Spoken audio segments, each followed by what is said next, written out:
Hello and welcome, guys. Thank you once again for joining me for another Facebook Live. And also, I want to just thank you guys that are joining me on the replay from YouTube or SoundCloud. Guys, it is a pleasure to be here with you tonight. As tonight, we're talking about some components within leadership. Some components within leadership. So we've just finished up a section on parenting, and then last night I came in and shared with you some food resources, some things that I showed you some foods. I shared some foods that will help you cut your cost in groceries, guys, because we know that we were hoping that by this time the pandemic would have passed us over, but we know that it is still in full force, and so we really don't know what the dynamics of this pandemic is going to be for our families. So it's all about just learning all we can while we can and just making it happen. So with that being said, I thought leadership would be a good place to follow up, because we know that when we deal with difficult times and situations where a lot of people are being affected, leadership is important. And so we're just going to talk tonight about some components of leadership and just kind of help you get an idea of what leadership is. And then we'll follow up the next 2 or 3 nights digging a little deeper into leadership. So one thing that I can share with you guys is that you're going to see leadership show up more than ever during these times of pandemic and crisis, because that's what leadership does.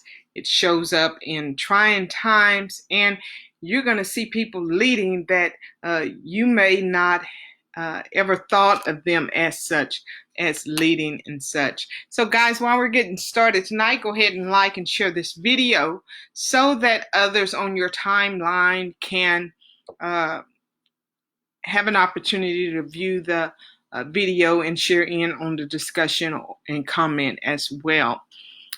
Also, guys, if you have a comment or a question regarding leadership as I share with you tonight, feel free to leave a comment or a question in the comment section, and I'll be glad to exchange discussion with you. All right? So I see a lot of you are logging in, and I appreciate that, guys. It means a lot to me. I said that before, and I say it often because it truly means a lot to me. This is not an easy place to be, standing and sitting here in front of you and having conversations from night to night, but it is something that I look forward to, and look forward to more of it as time goes on. And so this is a part of my leadership role. Is education is my area of gifting. So this is my platform that I use to reach out to those that take out the time to be with me from night to night. And I know that it takes commitment and it takes sacrifice on your part, but more than that, it takes that same commitment and sacrifice on my part as well. So my personal belief when it comes to leadership is that we're all leaders. We're born and created to lead in our area of gifting. So whatever your gift in your area is, that is your leadership platform. Now, you may not be sitting in front of a camera like me and talking to people and sharing what you know, but what you do and what you do well, you lead in the area of gifting. And so whereas I may be leading from this platform, you're leading from another platform. It's all leadership. And there's no big I's and little U's when it comes to leadership. We all play a significant role. And the only thing that determines how effective you are as a leader is your own mental state. No one else can dictate your ability to lead, how well you'll lead. They can't dictate any of that for you. That's only something that you do for yourself. Okay? So whether you're leading kids, whether you're leading other adults, whether you're leading your family, whether you're leading your friends, you are a leader. Hear me. You are a leader. That's my belief. Okay? So leadership is a matter of personal perception. Leadership is just a matter of personal perception. And if you would ask the question, what is a leader or what qualifies someone to lead, then you would get all this wide range of responses. Because everyone in their own mind has in their own perception what a leader does, what a leader looks like, what they're capable of doing, what qualifies them to be a leader, and what disqualifies them to be a leader. Right? So when I ask you what is a leader, or to think of someone, a leader in your mind, an image in your mind of what a leader looks like, then all of us would have a different perception of what that is. But being in the culture that we live in, some of the people that could possibly come to our mind are our spiritual leaders, or our city or county leaders, or our state leaders, or our government leaders. Okay? And these are the images that sometimes come to our mind when we perceive the word leaders and those that are in leadership positions. However, when I think of a leader, I don't think about a person in a position. I don't think about a person with a title. I don't think about a person who has influence. Because all of those things, no matter how you put them together, does not distinguish leadership. We can have titles, we can give ourselves titles. That doesn't even make us more qualified or more of a leader than anything else. Just wearing a title or a name or being in a position. What identifies us as a leader is our philosophy, what we believe. There are a lot of people in roles and on platforms and have titles that don't really have a philosophy. And what I'm saying by philosophy is what they believe. What is their belief system? What are their values? What are their morals? What are their character? See, a lot of times when we're on a platform, if that platform defines us as a leader, then what happens when that platform is taken away or that platform is no longer there? So, but our philosophy, what we believe, whether we're on a platform, whether we have a title, whether we're in a position, no matter what we believe is what we stand firm on. That's what makes us a leader. So what you believe in your area of gifting, whether it's working with kids or being a wife or serving others through some type of organization or whatever it is that you do, your belief system is what sets you apart in that area of leadership. That's what defines you. So no one else can define you in terms of leadership. Only you can define you, because it's not dictated by somebody else. Okay? So leadership commits to a set of values without compromise. Leadership commits to a set of values without compromise. That means that as a leader on my education platform, then what I value that without compromise. So whatever my ethics are, whatever characteristics that I say I possess, it follows me everywhere. There is no compromise. So what that's saying is, when you see me today, I'm the same person you see today as I will be tomorrow when you see me tomorrow, and the next day, and the next day. Remember we talked about before about that oneness? That oneness. Character makes you who you are, not your circumstances. Character distinguishes you as a leader, not your circumstances. So what I value, I don't compromise on, right? So there's no picking it apart. There's no picking it apart at that point. So what we value as leaders, we value without compromise. So you can entice me with things that I'm against.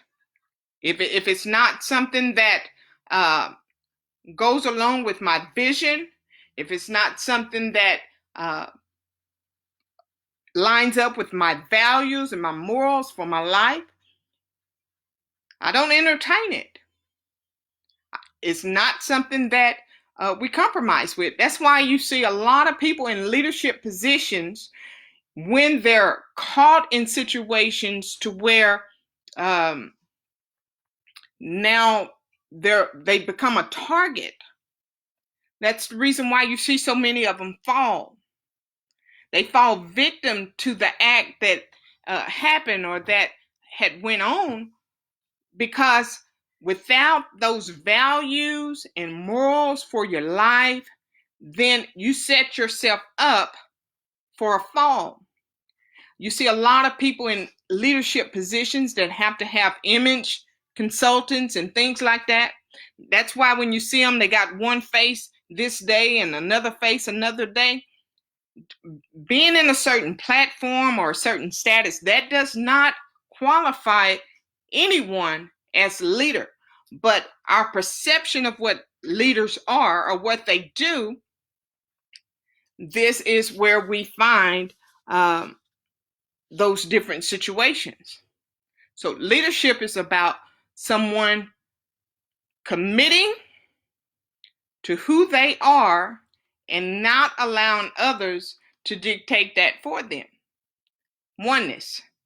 Oneness, we also know, is holiness. That's what holiness is. Holiness is oneness. So we have those values that we don't compromise on.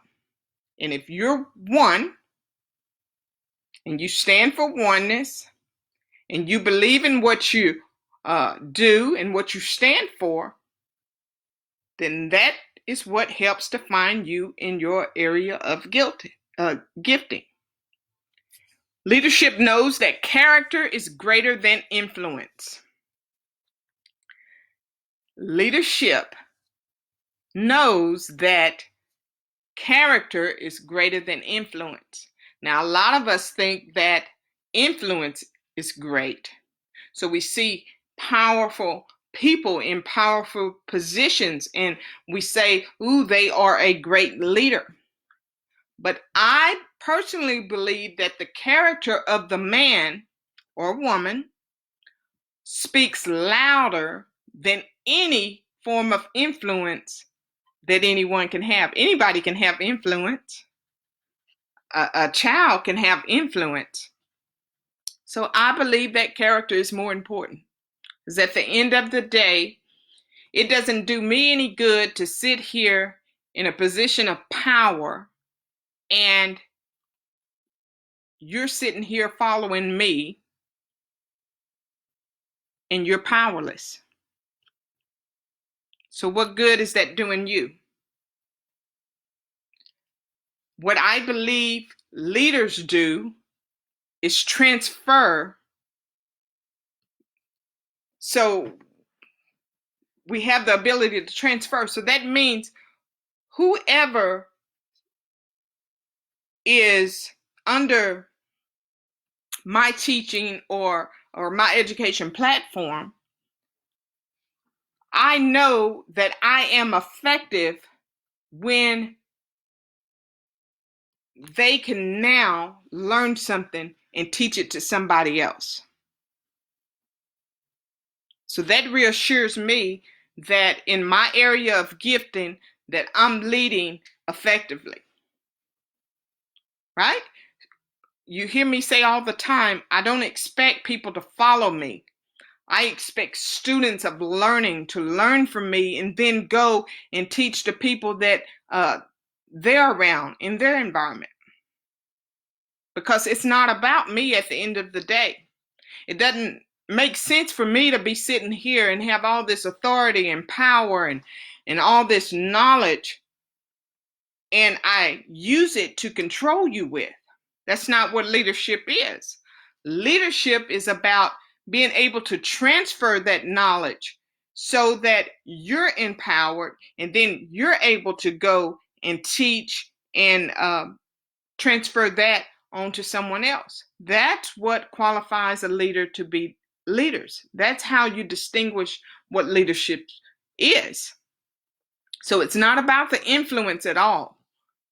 Because we could sit here on a platform of 1 million with all the influence in the world.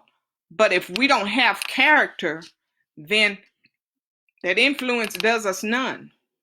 Because I can guarantee you that your character is going to speak louder any day than any influence you could ever have. Okay, so for me as an educator, it's not about the numbers. For me as an educator, I believe if I could reach one of you and help educate and empower one of you, then my job here has been done. I believe my ability to lead at that point has been accomplished. So remember that I said in the beginning that leadership is just a matter of perception. So I ask you to think about it again. Who's leading you? Who's leading you? Those people that you have in your mind that you think of as leaders, who are they? And what qualifies them to lead you? And are they equipping you that you can also lead? You see how leadership works? Leadership is not about somebody being up here and you're here and then they're just leading you along. That's not what leadership does. And that's what so many of us think, and that's what so many of us have been so accustomed to believing for so long. And that's what keeps us in bondage in our minds. When you follow somebody, and I hate to use the word follow, let me see. When you're a student under someone, if you're a student up under someone for any length of time, there ought to be some characteristics from whoever you're learning from that eventually grows and develops within you. Okay? So in your area of gifting, then you should also be able to stand up and lead in that area. So I'm a teacher, I'm an educator. When I teach my students, when I go in and I'm teaching my students, it's not just about them learning just what I'm giving them. I ought to give them tools and resources that they can take and enhance their learning and learn more and learn more and learn more. So my students ought to be able to come back years down the line and reach greater than I myself have been. So they ought to go farther than me. They ought to be able to expand more than me. And that's what leadership wants to see. So it's not about keeping people under your control, having all this power and authority and influence. It all boils down to the character. And leadership sacrifices self-pleasure for the sake of oneness. Leadership sacrifices self-pleasure for the sake of oneness. So this goes back to what I was saying earlier about that holiness, that character, things that we don't compromise on. It's all about self-discipline. So a leader without self-discipline, or someone in a leadership position without self-control and self-discipline, that is a recipe for disaster. So at that point, it's just a matter of perception. Sometimes us leaders, us people, because of my belief, I believe that we're all leaders. I think we do ourselves an injustice. We do it to ourselves. And we do it to ourselves because of lack of self-control, lack of self-discipline. We can't say anything we desire to say. We can't do everything we're big and grown enough to do. And we cannot consume harmful substances within our bodies. This is our temple, and we have to protect it. Right? All right, guys, I just wanted to share with you a few components of leadership. I appreciate you joining me tonight. If you are on the line and you're with me, please don't forget to like and share this video. We'll come back tomorrow and we'll dig a little deeper with leadership. This is our series on leadership. We'll see you tomorrow. Y'all have a good night.